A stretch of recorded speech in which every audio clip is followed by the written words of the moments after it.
হযরত জাবির নবীর দিকে তাকিয়ে চোখের পানি কন্ট্রোল করতে পারেন নাই, গাল বেয়ে চোখ দিয়ে পানিগুলো পড়ে, কত মায়ার নবী আমার, যেই নবীর শরীরের মধ্যে পেটে ক্ষুধার কারণে পাথর বেঁধেছে, আজকে সেই নবী দ্বীন ও ইসলামের জন্য না কে আছে।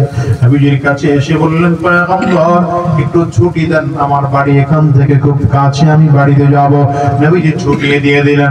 জাবের রাদিয়াল্লাহু আনহু বাসায় চলে গেলেন, স্ত্রীকে ডাক দিলেন, প্রাণের স্ত্রী আমার, ঘরে কিছু খাবার আসেনি, বলো। নবীরে দেখে আসছি, নবী বড় দুর্বল, নবীর অবস্থা বড় খারাপ, আমার নবী বড় দুর্বল অবস্থায় আছে।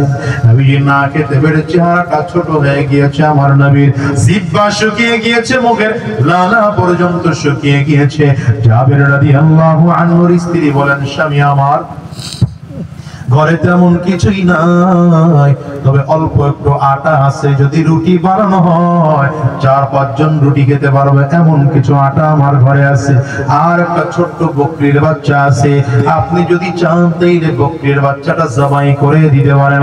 জাবের রাদিয়াল্লাহু আনহু কোনো চিন্তা না করে ছোট বকরির বাচ্চাটাকে জবাই করে গোশত প্রসেসিং করে এনে স্ত্রীর কাছে দিলেন, তুমি এটা পাকাইতে থাকো, আমি নবীজির কাছে গিয়ে দাওয়াত দিয়ে আসি। হযরত জাবির গোপনে গোপনে গিয়ে আমার নবীকে ডাক দেয়, পয়গম্বর আপনার কিছু কাছের সাহাবী লইয়া 4-5 জন সাহাবী লইয়া আমার বাড়িতে যাবে, ছোট্ট একটা বকরির বাচ্চা জবাই করেছি, আর অল্প কিছু কয়েকটা রুটি হবে গো নবী, আপনি নিজে পেট ভরে আর আপনার সাহাবায়ে কেরামদেরকে পেট ভরে খাওয়াবেন। নবী আমার বলেন, জাবির রে, কাকে রেখে কারে নিয়ে যাব? কে আমার দূরের সাহাবী, কে আমার কাছের সাহাবী, সবাই তো আমার কাছের সাহাবী। এই পুরো খন্দকবাসীকে রেখে আমি 4-5 জন নিয়ে যেতে পারি না। এই যাবে, খানা রেডি করো, সব সাহাবীদেরকে নিয়ে আসতেছি। হযরত জাবির বলেন, পয়গম্বর ছোট্ট একটা বকরির বাচ্চা জবাই করেছি, অল্প একটু আটা গলেছি, এটা দিয়ে রুটি বানাবো। নবীজি বলেন, টেনশন না, খানা রেডি করো, সবাই নিয়ে আসতেছি। আল্লাহু আকবার। পুরো খন্দকের ময়দানে আমার নবী ঘোষণা দিয়ে দিলেন, ইয়া আহলা খন্দক, ইন্না জাবিরান ক্বাদ সানা সূরা ফাহাইয়া আহলান বিকুম।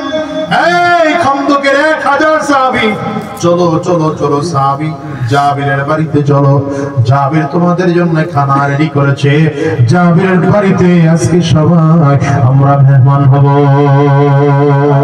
সুবহানাল্লাহ। কতজন? 1000। কতজন? 1000। হাত করে তাকায় গেছেন, কতজন? 1000। হযরত জাবিরের চারা মুনির স্ত্রীকে ডেকে বলে, প্রাণের স্ত্রী আমার, এত বিশাল বিপদ হয়ে গেল, অল্প রুটি, অল্প ছোট্ট গোশত, কিন্তু নবীজি তো পুরো 1000 সাহাবীদেরকে নিয়ে আসতেছেন। মহিলা মানুষ মেজাজ গরম করে ফেলে, তুমি নবীরে বলো নাই? বলছিলাম তো। কি বলছো? বলে, বলেছি নবীজি ছোট্ট একটা বকরির বাচ্চার অল্প কয়েকটা রুটি। বলে, বলছিলাম। হ্যাঁ, বলার পরেও যেহেতু নবীজি এতজন নিয়ে আসতেছে, টেনশন করো না, কিছু একটা ঘটবে আজকে। আল্লাহু আকবার। জোরে কোন না, সুবহানাল্লাহ। তুমি তোমার মনোযোগ এগুলি যে জোরে না, নিচের দিকে তাকাও, মোড়াও বড় টিস্যু পেপার কিছু কি হইছে তোমার?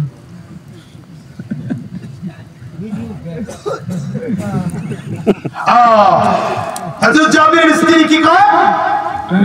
টেনশন করেন না, ওয়াজ ভুল আছে, টেনশন করেন না, টেনশন করো না। কিন্তু নবীজি খবর জানেন যে অল্প খানা, কিন্তু নিয়ে আসতেছেন 1000, এটা কিছু ঘটবে। কি ঘটবে দেখার অপেক্ষায়। আপনারা শুনবেন? শেষ করে দিই।